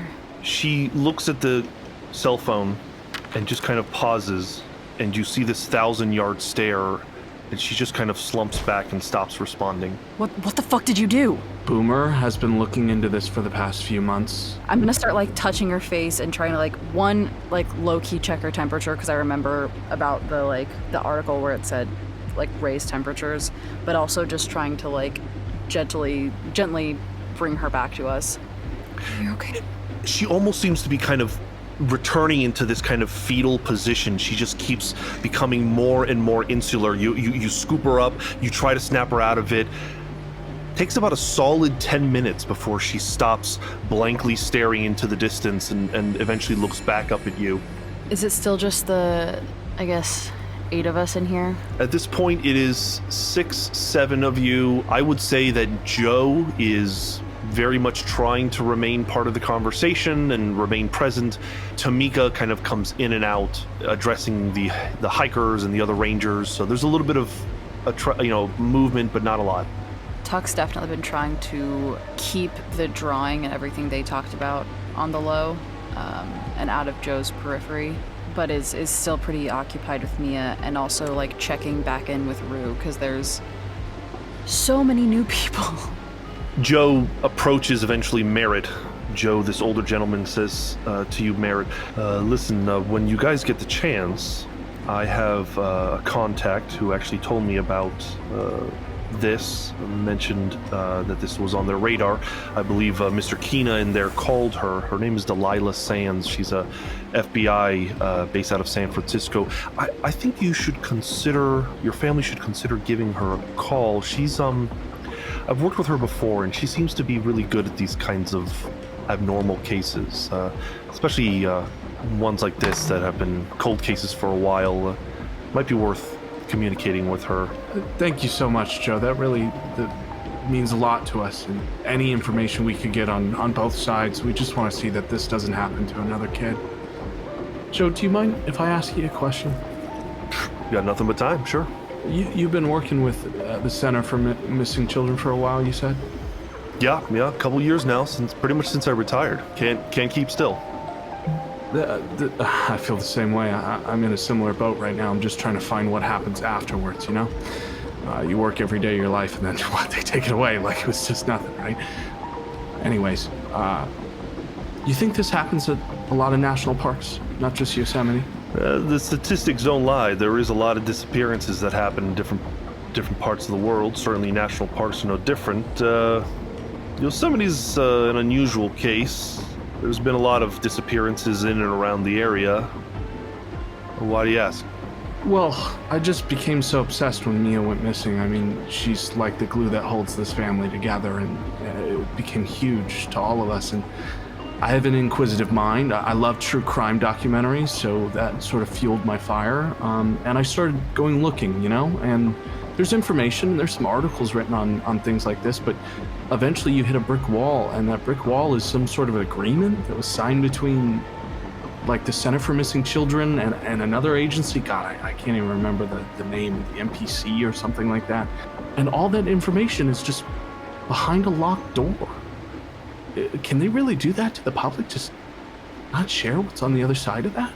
Well, we have to protect identities, things like that. Sometimes, you know, people's privacy is important to them. Let me ask you a question. Are you military or? Former law enforcement. Former law enforcement. You retired a little early, huh? Yeah, I took a shot to my leg, and now I've got sort of a bum knee situation. I was walking with a cane all of last year, and I still want to work, but God, if they found one way to keep a cop down, and that's not being able to walk. I noticed a limp when you came in, yeah. I got shot at a couple times myself, hit once or twice. Well, hey, you're still working at this age. You have to consider you're one of the luckiest cops still alive. Yeah, I guess you could say that. Let me ask you this, and you don't have to answer anything for me, but from one retired cop to another, you probably have access to that information. You're on the other side of things, right? I was sent Mia's FBI files, yes. That's what you mean. Yeah, just the stuff they might share with the article folks, the academics, you know? I don't know if I know anything you don't already know, Mr. Moore. That's fair. I'm just not blood related. me and Haley don't look anything alike. That's okay. You're an uncle through marriage, or? Yeah. Go ahead and give me a deception check of some kind. Let's confirm what that could be. Sure. Family of choice, baby. I hope you can lie well. I think just a general charisma check, please. God bless America. Yeah, I come under with an 18. I think the fact that you are familiar with the law, the criminal law world, you're able to charm him and keep him from asking too many questions about yourself, and you're always kind of redirecting the conversation. Joe seems like a genuine person. There does not appear to be any obvious signs of lying or obfuscation. He does seem genuinely concerned about the child and is probably about as weirded out with the situation as everyone else is. God, well, I just appreciate you being here, Joe. It really warms my heart to know they put a veteran on this and somebody that clearly has a love for what they do. You know, if you could just keep me abreast, if you know anything I don't, I know anything you don't, then between the two of us, we might be able to prevent the loss of another child's life. Tuck, eventually Ruhi is by you and she says, I'm gonna make some tea. Would you like some tea, honey? Honey, would you like some tea? And she references Mia. Mia seems to nod her head. I don't even know if Mia truly understands what that is, but if you say yes, she'll say yes. Yeah. I'll just kind of like take her hand and pull her down a little bit. You okay? You doing okay? Yeah, I'm doing great, yeah. Well, you don't have to be doing great. I'm right here with you. Well, we'll talk more when we're not, here. The rest of you, are you all just standing in the room? Do you step outside? What are you guys doing? I think Hyde would eventually step outside since there's too many people in here. I'm trying to see what's going on with all these hikers or the overall situation of the weather outside. You step out into the larger area. People are rushing up the stairs. You might even follow them up the stairs. And up there's just a very big, large attic space that has blankets and chairs and couches. It seems to be some kind of refuge area in case of emergencies and things like that. And some folks are kind of putting themselves together. Again, most of these look like hikers, backpackers, things of that nature. Most of them drenched from the rain, most of them complaining. As you walk through them, you do notice the hubbub is producing some interesting conversations. There is one woman complaining about seeing a man rummaging through her stuff. When she went to accost him, he ran off into the woods. Another person was saying how freaked out they were. They think they saw Sasquatch. There was a tall silhouette watching them from the tree line. There's a handful of stories from these folks as they tell each other, and if you join in the conversation. Yeah, I might, when some people start talking and stuff like that, I'll ask them, where were you guys at? What part of the trails were you guys walking through? Each one was coming from a different place. One of them was coming from the O'Shaughnessy Dam. The other one was coming from the Devil's Chair monument that it was where Mia was found. Some folks were traveling from the southeast and southwest. As you talk to them, you start to triangulate in your head that there were at least 4 sightings, each of them coming from the northwest, the northeast, the southwest, and the southeast. And they were all similar descriptions, some type of large silhouetted-esque kind of being. Some of them describe a man as tall as 10 meters, 12 meters. Often they are silhouettes, often they are moving fast and disappearing, but there's some corroboration here. If that is everything that everybody's kind of mentioning and stuff like that, outside of that, I'm probably gonna slowly start making my way back to the group to talk about that. Tuck, give me a search or a medicine roll, please. Ooh, that's a success with a 26. Haley, you've been holding Mia this whole time, and you can't help but kind of try to maybe get a wet towel and clean some of her neck and her shoulders. Yeah, I've definitely started trying to clean her up. As you clean her up, you start to notice there are these nearly invisible, seam-like scars that crisscross her body in bizarre interlocking patterns, almost like there's something under her skin. And eventually the cleaning goes to her neck, and you notice there's something on the back of her neck. There is a small green tattoo on the back of her neck. There are 3 squares and what appears to be a stylized feline head in the center of them. If you were to run your finger across it, it almost feels as if there is a raised point under the skin. I'll catch Merritt's eye, and I'll just kind of shift her in my lap a little bit, like I'm shifting her to clean a different part of her neck. And once he comes around the other side, I'll just kind of rub my thumb over it as I go, not wanting her to know that I've noticed it or know that it's even there, because I doubt she knows it's there, but just so he sees it.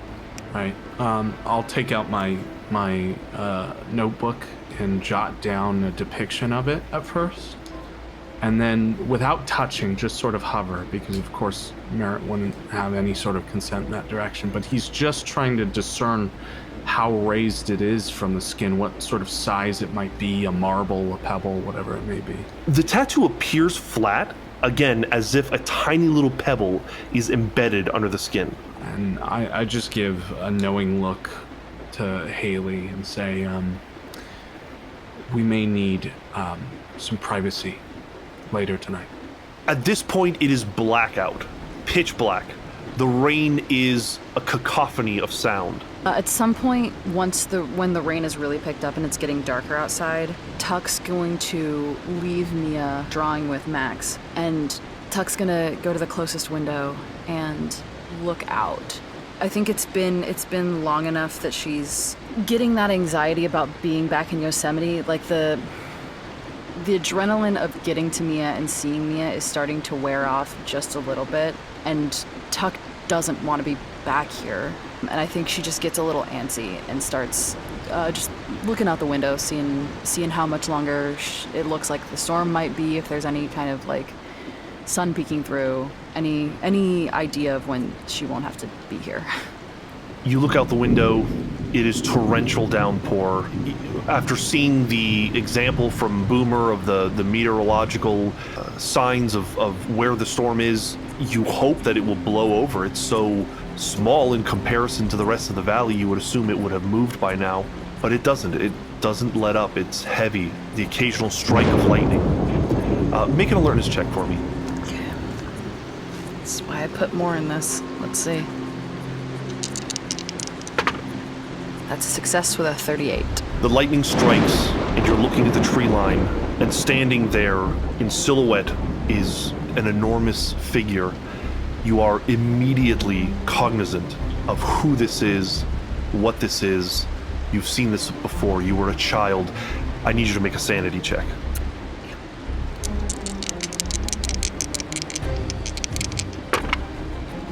Success with a 28. This rush of adrenaline comes up inside of you, and for a moment it almost feels like the bathroom again, but it descends. Why? Why are you not freaked out by this? He's still outside. I'm inside. I'm inside with her. We're both safe inside.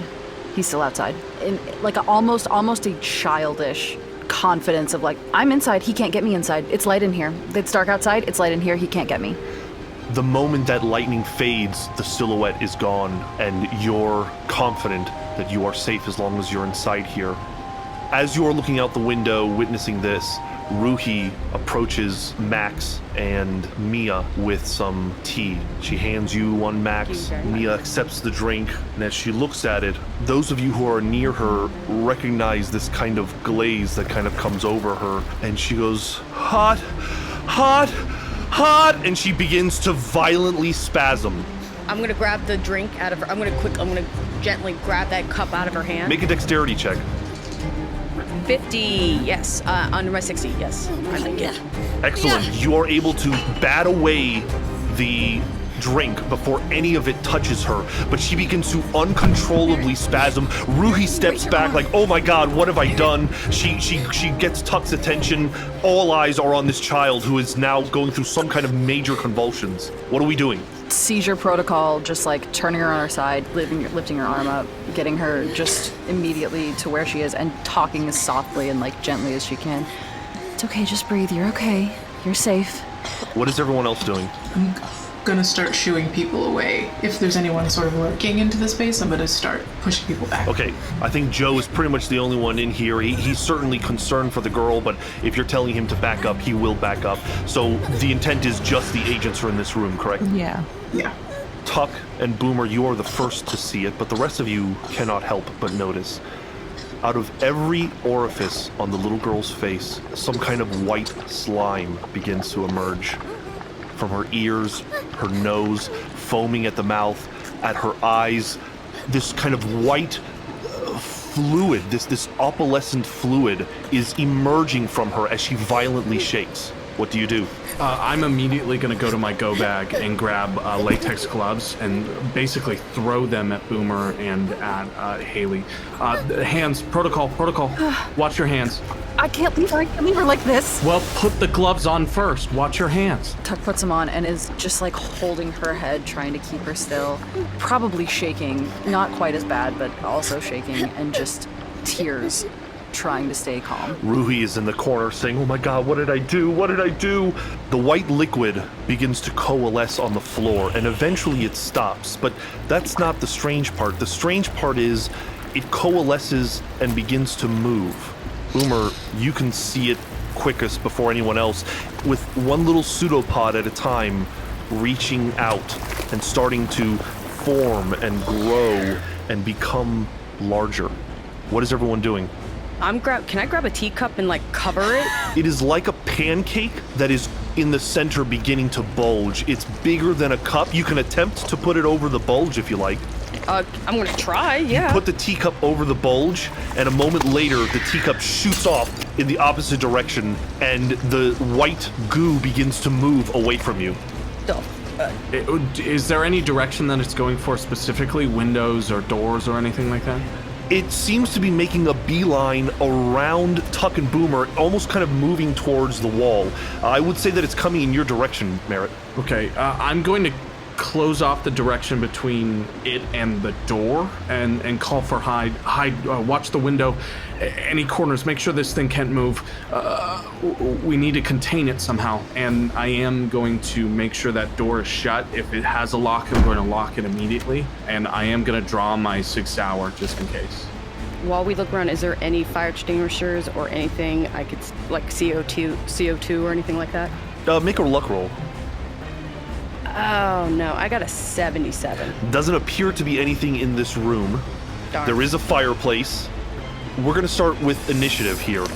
This thing is rolling on the ground. It seems to be moving around the couch, heading towards the door, just as Merritt runs close to the door. Hide with the highest initiative. What do you want to do? Can I try to, I guess, flank it? And then, I mean, if it's small enough where I can maybe, like, throw my knife at it and see what that does. Go ahead and make a melee attack against it. Yeah, well, it's distracted. I want to come up, try to get right behind it, and then, like, my knife at it. That's a success with a 6. Excellent. That's 3 points of damage.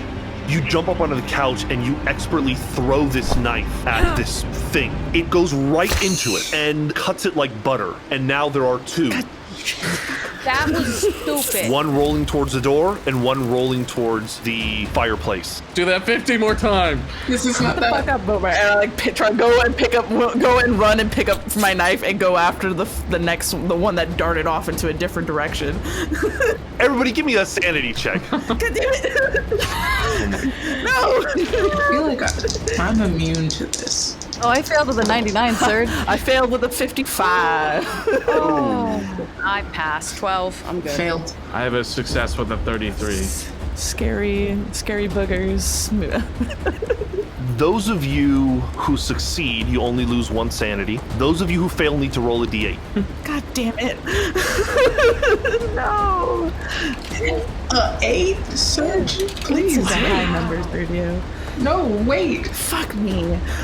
5. 3. I got a 10. You are always welcome to project it. Yes. Yeah, you know what? Let's project it onto Micah. I'm projecting too. Yeah, I'm gonna project it on my sister. 2. What happens if I break my bond with my dad right now? Wow. So soon.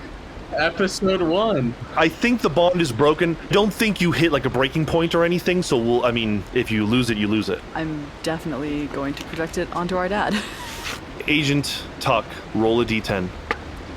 6. You may add the 6 to your dexterity score permanently. What? What? Don't look a gift horse in the mouth. What are you doing? Shh, take it. Where you were able to hold it back at the window, seeing this completely alien organism strike something inside you that you weren't ready for. And again, that burst of adrenaline that you felt in the bathroom, that burst of clarity hits you. And you suddenly feel this adrenaline, this overwhelming ability to kind of see everything happening in slow motion. For the foreseeable future, until I tell you, you have a 40% bonus to the following skills that are associated with dexterity: dodge, firearms, stealth, and swim. Holy shit. Okay, Why is it so much worse when he gives us the positive bonus? Because you know it's coming with a there's cost. a shoe that's gonna fall somewhere. The shoe is gonna big old drop, shoe. yeah. Very serious. You are the iron lung.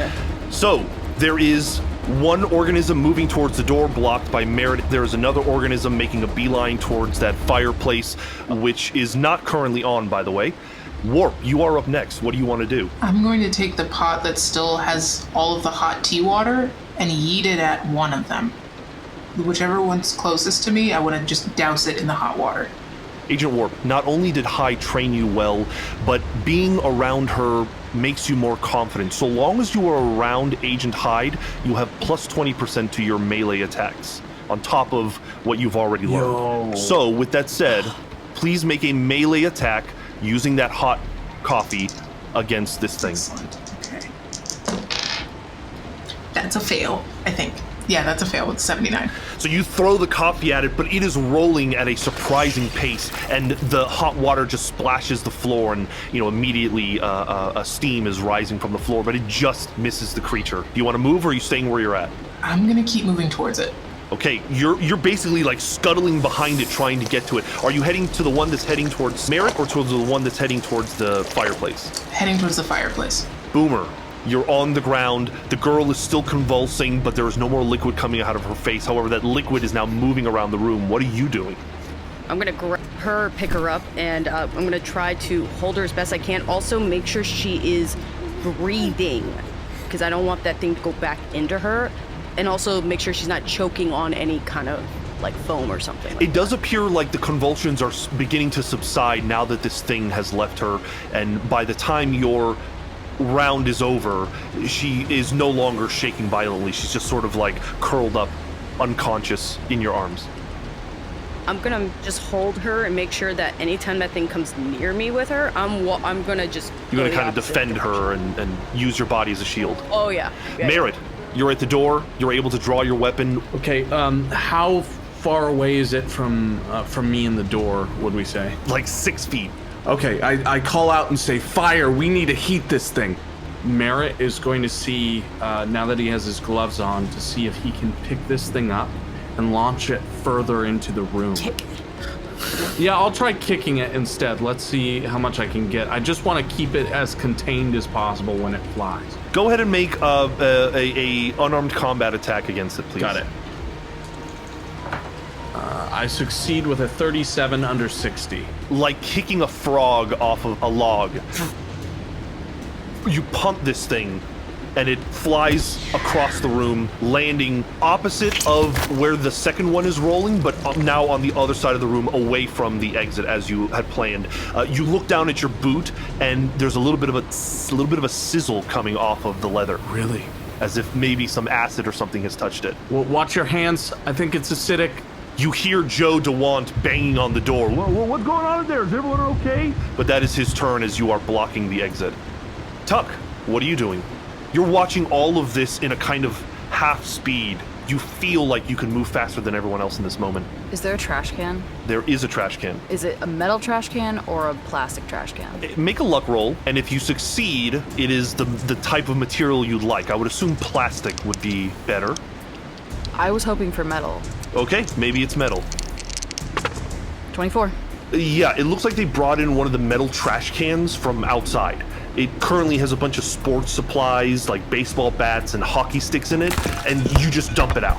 Where are they? They're not close to each other anymore, are they? One of them is currently active near Merritt, and the other has just been kicked into the fireplace. I'm going to try to put the lip of the trash can on the floor and scoot it along the floor. Try to pull an arc of like scooping one into another and then dropping the lip. Let's make the first roll, which is your melee combat roll against the first one. And it will be pinned by this trash. All right. 45. Fail. You begin bringing the can over to it, dragging it along the ground, and like an intelligent dog, whirls around you and kind of does a little twirl around you and then continues proceeding. You miss it. However, you move exceedingly fast when you do it. Maybe almost so fast that you're not used to the sudden jump. Yeah. They're smart. It is now their turn. The first one that is in the corner is roll towards you since you are at the closest and is going to suddenly leap out of the ground and at you, Tuck. Go ahead and make a dodge roll if you would like to attempt to dodge. Yeah, I'll dodge. That's success with my plus 40, 86 under 95.